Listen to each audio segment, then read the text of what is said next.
I mean, I like all of it. Anything with like sushi rice and raw fish. Raw catfish.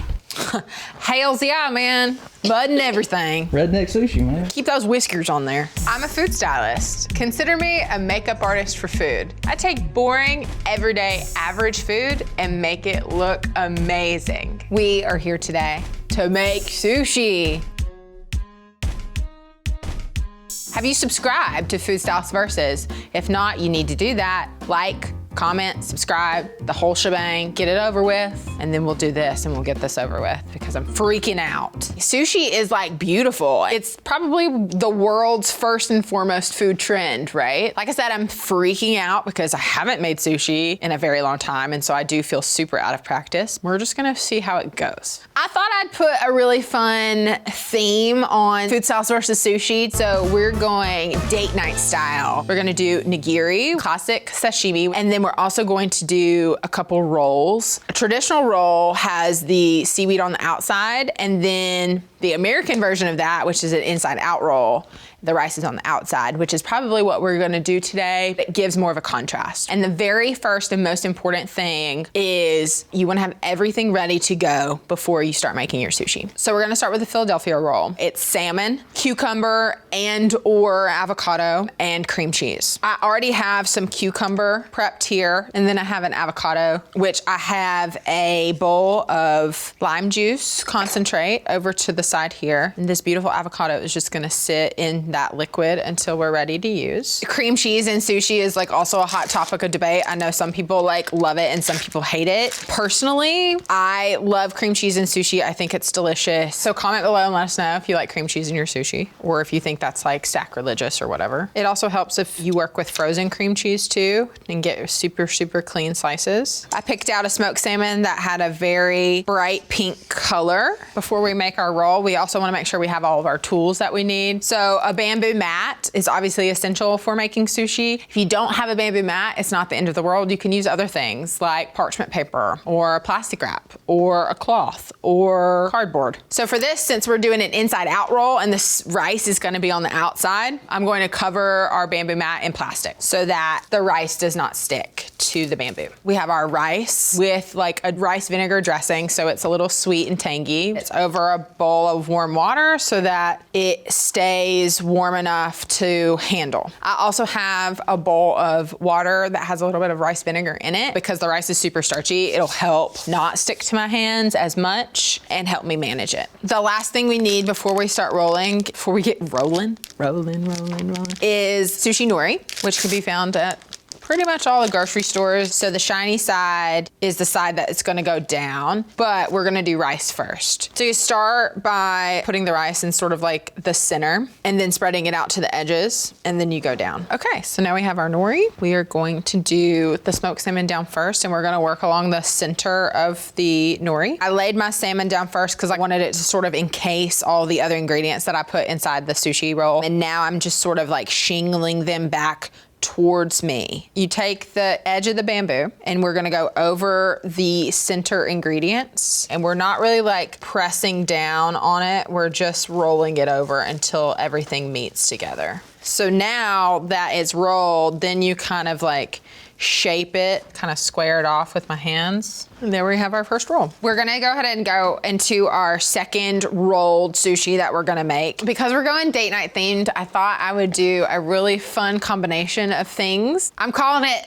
the Bringin' Sexy Back roll. Ha! It's so great. So this roll is going to have tuna, jalapeno, bacon, green onion, sriracha mayo, and some little like crunchy things on top too. We have our beautiful bluefin tuna. One thing that's really important about tuna, they call it the grain that runs through the fish. And so it's these white lines. And if you slice against the grain, it's easy to chew. So I'm doing sticks on this tuna. See, I would eat that. This is basically what sashimi is. So basically with our bacon, we just want it to sort of be similar. That's really what we're looking for, just for like cohesiveness. I have jalapeno sticks. So the seeds have been taken out and they've just been julienned. And then we have our green onion. I'm not gonna use the white part of the green onion. I don't want it to be like overpowering, and I think the white part sometimes is like really strong. So this is something that is a staple in sushi restaurants, is a spicy aioli. A lot of times you're kind of like, I wonder what it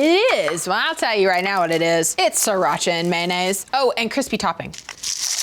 These are fried shallots. I've got my rice laid out, I've got my nori down, so we're gonna start with the fish. And it's okay that either it A, hangs out over the edge a little bit, or if they sort of overlap, that's okay too. I do have to find a lot of self-restraint when I'm putting fillings in sushi because I just wanna add like 4 pieces of that and like 12 pieces of that, and you can't.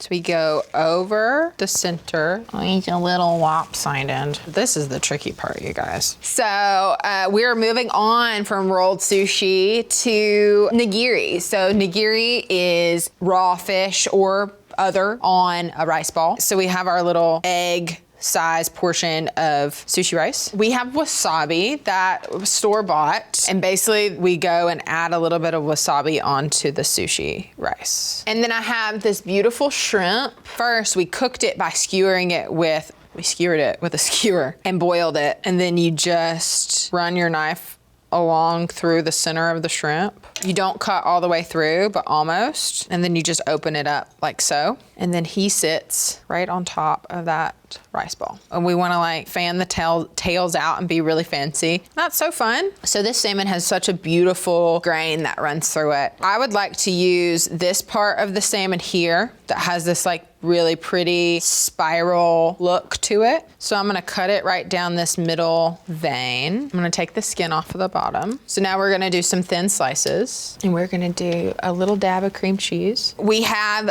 everything bagel seasoning. The only reason we're doing it on the inside, you can do it on the outside, but I just wanna see this beautiful salmon. My last roll that I'm gonna make for our sushi board is a hand roll. And I am referencing this really great book that helps me brush up on my sushi making. It's called The Sushi Experience. If you would like to be more familiar with sushi, the culture of sushi, and pretty much everything there is to know about sushi, this is a really great book to reference. We're gonna do a vegetarian hand roll for all you veggie lovers out there. We are going to do carrot, cucumber, avocado, let's do some jalapeno, and probably some green onion too. So we start with the nori in your hand, and you get your rice about the size of your nigiri. You're just like making a little divot for all of our fillings. You start by folding it over, wrapping it kind of like a blanket, and then you have a hand roll. I guess I call it a hand roll because you make it in your hand. So I'm gonna do this one the same way, but I'm gonna actually add a little bit of spicy aioli to this one. This is more like free form sushi. You know, you can kind of do whatever because your rolling is like super chill. Now it's time to pull our sushi rolls back out and start building our board. First things first, we have our sushi board that's gonna be on our beauty set. It's slate, super sexy. We are going to cut our sushi rolls. Okay, it's not like the most beautiful sushi I've ever seen in my whole life, but that's okay. My first bring in sexy back roll, I didn't feel really confident about it. It felt like it was really loose on the inside, like I didn't roll it tight enough. So I went back and made another one, and because I had cream cheese left over from making that Philadelphia roll, I put it in there. So now we're going to go ahead and start putting our sushi rolls on our board. So I have my spicy aioli for the bring in sexy back roll, a little crunchy topping, tobiko, which I really like, and it adds a really great pop of color. I have a couple of lemon wheels that I'm gonna add to the board, and then wasabi. And then I picked out pickled ginger. It's very pretty. It also has just like a really nice like golden color. All right, so now that it's built, we're gonna take it back over to our photo set and finish this bad boy off so we can roll on out of here. How about that? We're here, we have our beautiful sushi board. It's date night at Food Stylist Versus. I'm a perfectionist to the core, and so I'm giving myself a little bit of a hard time, but it really does look beautiful. Our photographer did an amazing job lighting this and just making it look like elegant and sexy. What better to go with our date night sushi board than some sake and some Japanese whiskey? Before we wrap, I just wanna say thank you for taking this sushi journey with me. It definitely has been fun and creative and explorative. I'm gonna turn it over to our photographer. He's gonna take a couple of really awesome snapshots of this beautiful sushi board. Please make sure you are subscribed to Well Done and following Food Stylist Versus on YouTube. Comment below, let us know what you thought about this episode and what you wanna see me food style next. Cheers to date night, sushi date night, and whiskey.